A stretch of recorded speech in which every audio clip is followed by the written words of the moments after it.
All right, y'all. So we are back with another transfer update video. So this is where we look into all the players who left the Hurricanes and we basically find out if the grass actually is greener on the other side. So I did one at the beginning of the season. Now that we're pretty much at the middle of the season, we'll do an update today and then we'll do one at the end of the regular season. All right, so the first player that we're going to check in on is Zaquan Patterson, who I was a pretty big fan of, actually. I thought that for a freshman, especially in a backfield, a defensive backfield that was struggling as much as it was, I thought he was one of the, I wouldn't say bright spots, but he was one of the hopeful spots. Let's just say that. Um, he's a sophomore this year, ended up transferring to Oklahoma State. I don't know what happened between he and Coach Gundy, but apparently they didn't click because Coach Gundy talked about how they got all these transfer players in and it was hard to get everybody to mesh and some players had to be kicked off the team. And Zaquan Patterson was one of those players. So he ended up getting kicked off and transferred to Alabama State, which I was like, what? So he went from the Miami Hurricanes to Oklahoma State, which ended up being a horrible team this year. They got smacked by a couple of teams this year, but now he's at Alabama State. Um, I don't know why, but Alabama State's numbers in their like stats are pretty hard to find, especially if you're trying to get like detailed stats based on which games, like a game log. It's hard to find that stuff. But what I've been able to find is it looks like he played one game where he had 8 solo tackles and 9 assist tackles. But that just doesn't seem right. That's a whole lot of action, like a whole lot. And an interception in that game. That was their second game of the season. I don't know if he had that many stats in one game. I'm not saying that he's not capable, but that's just a lot of stats for one game, especially for a safety. So I'm not really sure what's going on with his numbers. It looks like he played one game, which was the second game of the season. At least that's what they have on online. So I don't know. It just seems like I wouldn't say a fall from grace, but I'm hoping that he ends up at a school that's a little more. I don't even want to say respected. For lack of a better word, I'm gonna say a little bit more respected than Alabama State Hornets. No disrespect to them, but he just seemed like he's an athlete that should be playing at a top school. So I'll just leave it at that and go to the next before I put my foot in my mouth even further. So God bless Zaquan Patterson. All right, the next person we're gonna talk about is Jayden Harris. I'm not gonna say a whole lot on this guy because y'all know why. If you've been down with this channel for a while, you know why. So I'm gonna just go say Jayden Harris has not played very much. He ended up leaving the Hurricanes. He played and started, I believe, every game for the Hurricanes last year. He was a key contributor in the defensive backfield for the Hurricanes. Now he's a junior and he's playing for the Georgia Bulldogs. At least he's on the Georgia Bulldogs team, I should say. He ended up playing in their last game against Kentucky. He ended up getting 2 tackles, 1 solo, and 1 assist. That's the only game that I've been able to see that he's played in the entire season. So Jayden Harris is Jaden Smith, Will Smith's son. Jaden Jayden Harris has kind of been on ice, but he's got good size. He's 6 feet tall. He's 200 pounds. We'll see what he does next year in his final year with Georgia, or I should say his final year in college football. I don't know if he's going to be back with Georgia or not, but this is the first game that he played in against Kentucky. So I'm going to leave it at that. I'm going to go on to the next person. The next person that we're talking about is Riley Williams. Riley Williams had a pretty huge play for the Hurricanes last year. A whole lot of y'all remember that. Big tight end. He's from Portland, Oregon, so he ended up going back home to Oregon State to play there. He has not done much there at all, y'all. Like, I expected him to go and be a star at Oregon State. Maybe that was just me being a homer because he came from the Hurricanes and I was rooting for him to do well. But the last game he played was on 9-6 against Fresno State. They ended up winning that, or they ended up losing that game. He had 1 reception for 15 yards, and that's the only stats that he has on the whole year. So that doesn't look good, man. It doesn't look too promising. But yeah, 1 reception, 15 yards. That's all that they have recorded for him. Years prior, he had 7 catches and 8 catches the season before that. It just doesn't seem like he's going in the right direction. Doesn't seem like it, or he's clearly not going in the right direction, however you want to look at it. Next player, I almost don't even want to talk about him, y'all. I'm not going to lie. Isaiah Horton. As I told y'all in my last video, this is the one transfer that actually hurt me a little bit. I was like, oh man, for real? It was 2 of them actually. But this is the one I think hurt the most because I felt like it was just a weird, out of left field decision. It came out of nowhere. It looked as if he was going to come and be our number 1 receiver because he was our number 3 receiver for the last, I'll say his number 3 receiver for the last year. Then the year prior to that, he was pretty good. He would just show up on the scene and make a decent catch as a freshman. But last year, his production made me hopeful that he would come back and be our best receiver and potentially our best player on the team. So when he transferred, I'm like, what? But he's 6'4", 208 pounds, more of a possession receiver. He's not going to catch the ball and make a bunch of people miss. He's not going to catch the ball and run away from people. He's not that kind of guy. He's a bigger body. He runs routes exceptionally well, not scared to go across the middle. Catch the ball, get down. That's the kind of receiver he is. So far this year, he's playing pretty well for Alabama. He ended up transferring to Alabama, which that annoyed me even more than him leaving, believe it or not. The fact that he went to Alabama, I just thought that was weak move. I thought that was, as they say where I'm from, weak sauce. Like, really? You gonna leave and go to Alabama? Just thought that was kind of lame, I guess is the way to put it. It kind of felt like, and I know Nick Saban's not there anymore, but it kind of felt, I think that's the best way to describe it. Like when Kevin Durant left and went to the Warriors, it was like, that's kind of weak, G. Like, do you not want to compete? Like, what are you doing? That's how I felt when I saw that he went to Alabama of all places. It was like, you gonna go to Alabama or Georgia? Like, really? You don't want to compete? If you can't beat them, join them. Like it just seemed weak to me. But anyway, so far, he's got 18 receptions for 236 yards and 3 touchdowns. He's having a good season. The best game that he's had, he had 5 receptions and 48 yards for a touchdown, and that was against Wisconsin. Then he went Georgia, 5 catches, 65 yards, and a touchdown. So it seems like he's actually getting more and more yards every game that he's playing. So I'm not going to say shout out to him because instead of shout out, I'd rather say peace out to Isaiah Horton. Am I sour on this? I think I am a little bit still, even though we have some really good receivers on the team right now. I'm still a little sour about that, man. It's just kind of lame to me. But anyway, there's Isaiah Horton.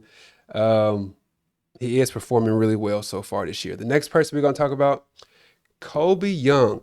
Did y'all tell me about this? Leave it in the comment section. Did you watch the Georgia and the Alabama game? Georgia versus Alabama? There was a weird thing that happened in that game.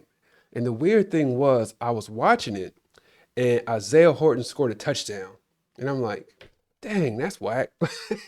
So then, I'm not going to say I figured like it was whack, but I didn't really know how to feel about it, to be honest with you. So I'm like, okay, he scored a touchdown. And then Georgia gets the ball, and I think it was 3 plays later, Kobe Young scored a touchdown. I'm like, what the hell? That's so weird. 2 Miami players scored a touchdown in the Georgia-Alabama game, like 4 plays apart from each other. You talking about not knowing how to feel about something. Oh, that was weird. But anyway, Kobe Young is actually performing better than I expected him to at Georgia. He's got 18 receptions for 247 and 1 touchdown. If you remember, his main feature at Miami was like a jump ball guy. He was 6'3", 215 pounds. But like since he had that 6'3" frame, the main thing that the Hurricanes would use him on is like a deep pass to stretch the field. If it was 1-on-1, they would just throw him a jump ball and see if he can come down a contested catch. But now, like Georgia has him doing a whole lot more than that. They got him running quick slants. They got him doing all kind of routes on the route tree. So they have expanded his game, obviously. Would I say it's a good move for him to go there? I don't know if I would say that. but I definitely can't say there was a bad move either because he looks to be their top receiver. He's a senior, which is weird to me. He's a senior now. He seems to be their top receiver. He's getting looks every play. Um, if you look at his receptions so far, his best game was against APSU. Tell me what school that is. Do you know who that is? APSU. That is Austin P, the Governors. So he ended up showing out against the Governors, y'all. He had 7 receptions for 76 yards. He had a touchdown against Alabama, which I talked about earlier. 4 receptions, 59 yards, and a touchdown. I can't say it was a bad move for him to do that. I'm not going to lie to y'all, but I'm not going to say it's a great move either. The next person I want to talk about is another wide receiver, and that's Romello Brinson. So this is the one person, when I did my last video, this is the one person that everybody said, you got to talk about Romello. You got to talk about him. Talk about him. So I made a point to put him in this video. It feels like this, out of all the players on this list, this is the one guy that I would point at and be like, that was probably a pretty good move to go ahead and leave and go there. Because it was a crowded space in Miami for him because he's a senior now. He left 2 years ago, maybe 3 years ago. I think it was 2 years, maybe 3 years ago. He left a little while ago. And it wasn't really a clear path forward for him as far as being like the leader in the pack for the receivers. And he's gone to SMU, and he's having a pretty good season.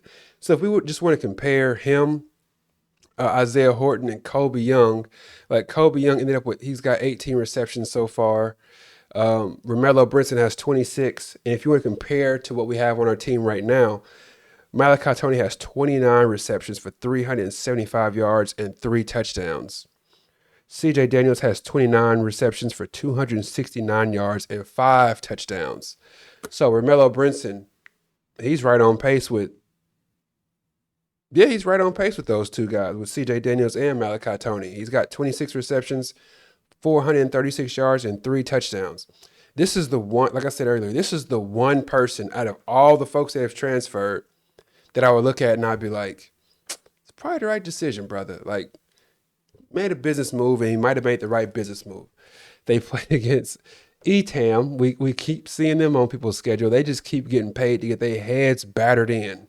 They like, pay my school $1 million and I will come to your school and lose by 70.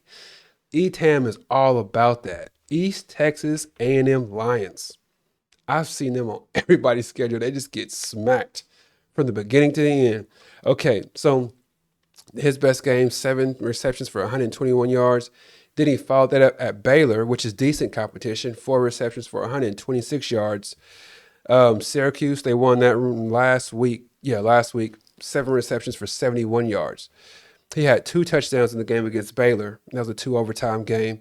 So he's playing well. And they give him the ball every now and again on a reverse, little jet sweep. So he's playing pretty well. Like I said earlier, he's the one person on this list that I would look at and say, you made the right decision in switching. And then I put CJ Daniels up here just to show y'all the comparison on what he's doing compared to these other receivers. I just thought that was a fair comparison because CJ Daniels is probably our top receiver. All right, so next person we're going to talk about is A.J. Allen, who ended up transferring to the Hurricanes from, I think, Nebraska last year. I thought he was a pretty good running back, super solid running back. I did not expect him to leave, to be honest with you. And whenever I did see him leaving, I did not expect that he would go to Tulsa. I thought he would end up going somewhere like Ole Miss or something like that. But anyway, 32 carries for 162 yards and 1 touchdown. If you just look at what he's got going on as far as carries per game, he's teetering between the second and the third most carries on his team. The fact that he's a junior doesn't look great.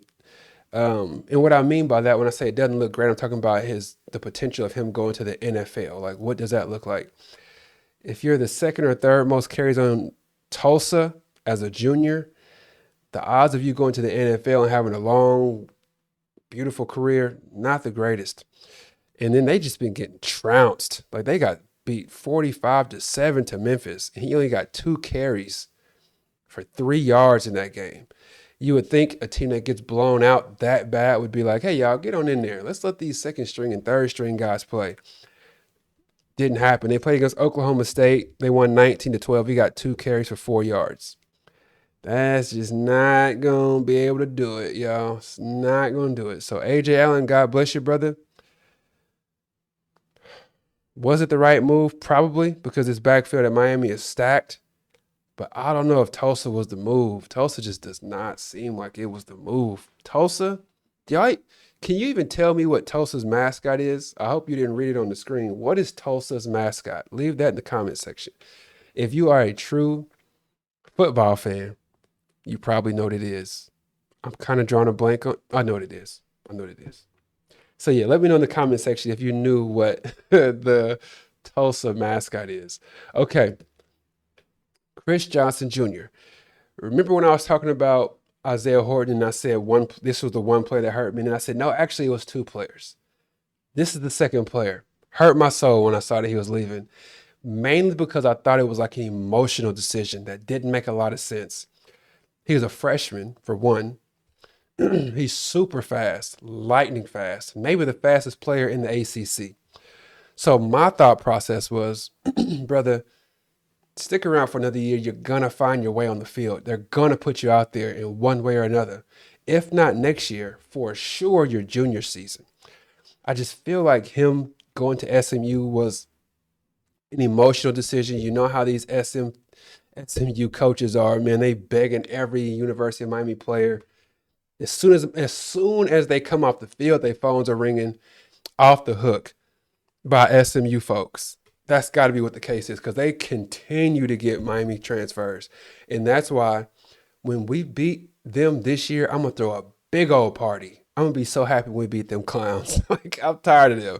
Rhett Lashley, I liked him a lot, but he's getting on my nerves. He's annoying me a lot with this transfer stuff. But anyway, I thought at the beginning of the year that Chris Johnson was going to have a crazy good season. He started off getting a whole lot of looks. They played against the infamous, immortal Etam. First game, he had 6 carries for 44 yards and a touchdown. First game of the year. And I'm thinking, he's probably going to show out this year. They're probably going to give him all kinds of touches. Then the next game, he had 6 carries for 21 yards.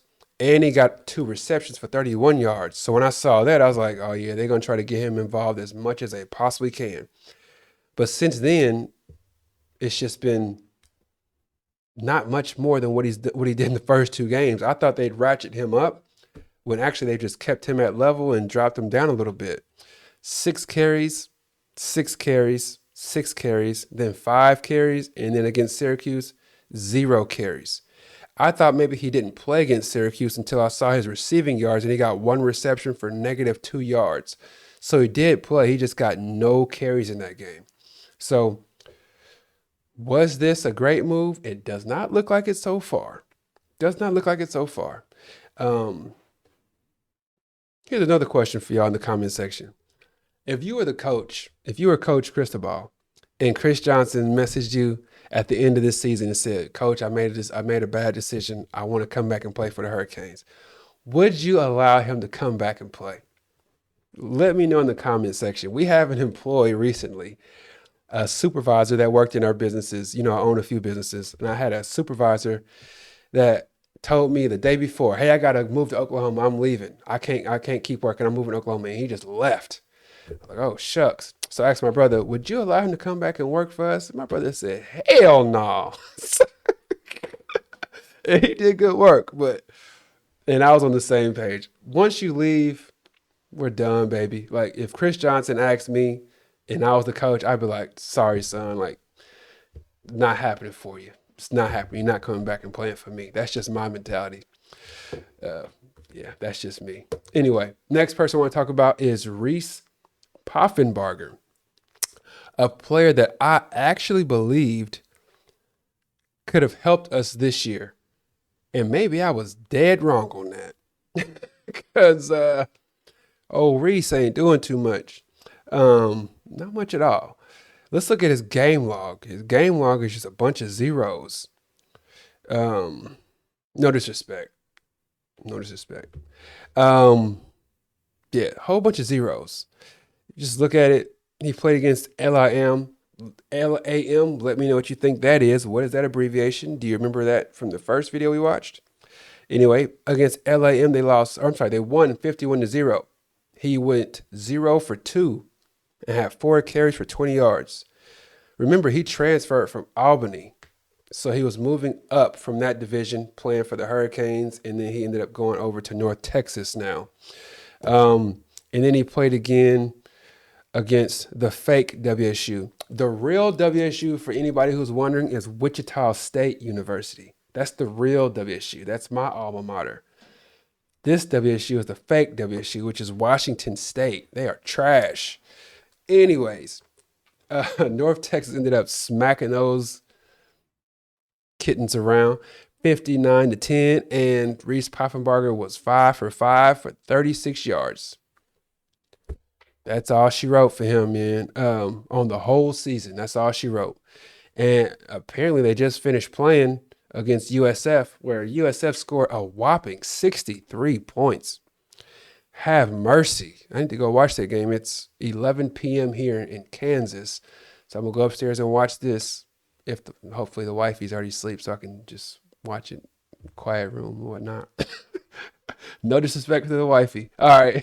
Jakari Brown, excuse me. He actually was a huge fan favorite, one of my favorite Hurricanes, which I know that sounds weird because he didn't play much. I just respected his competitive nature so much. I thought it was real cool how he played in that bowl game towards the end of the season.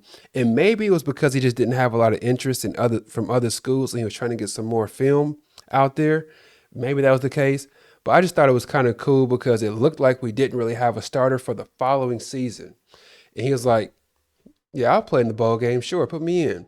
And the next thing you know, we got Cam Ward, and the rest is history.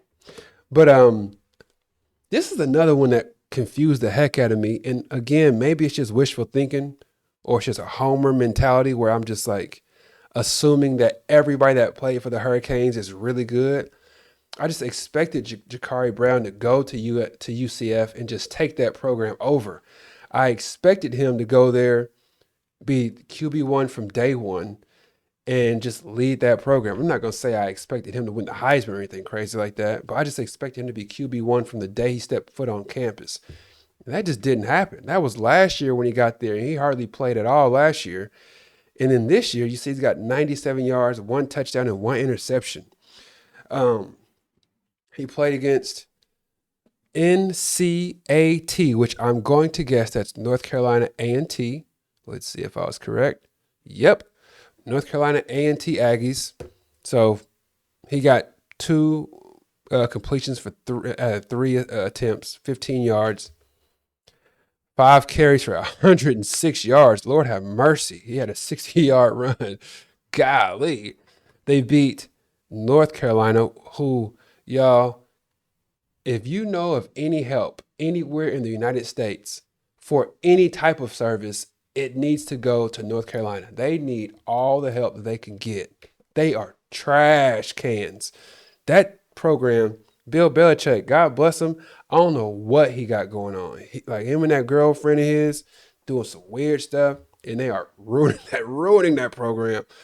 And then they ended up playing against K-State, which I'm from Kansas, and y'all, I hate K-State. They are so annoying. But anyway, he had 1 completion, 2 attempts that game, touchdown and an interception, which is, it's weird that you have 2, like you threw 2 attempts. One of them was a touchdown and 1 was an interception. That's some weird stuff. And then one of them was 82 yards. That's a weird game. That's a weird stat. All right.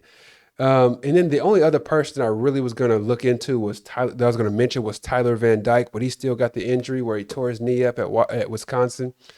Didn't really make sense to pull him up and talk about him too much.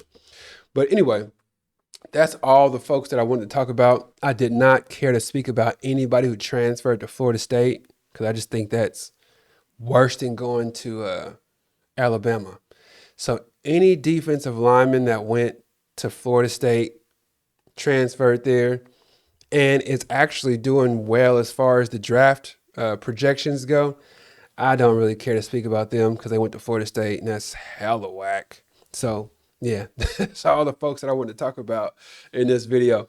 Please do like the video and subscribe to the channel. We'll continue growing this thing one subscription and one like at a time. There was one shout out that I want to give because I told you we're going to be doing shout outs on most of these videos going forward. That shout out is number 57. I'm pulling up some information here.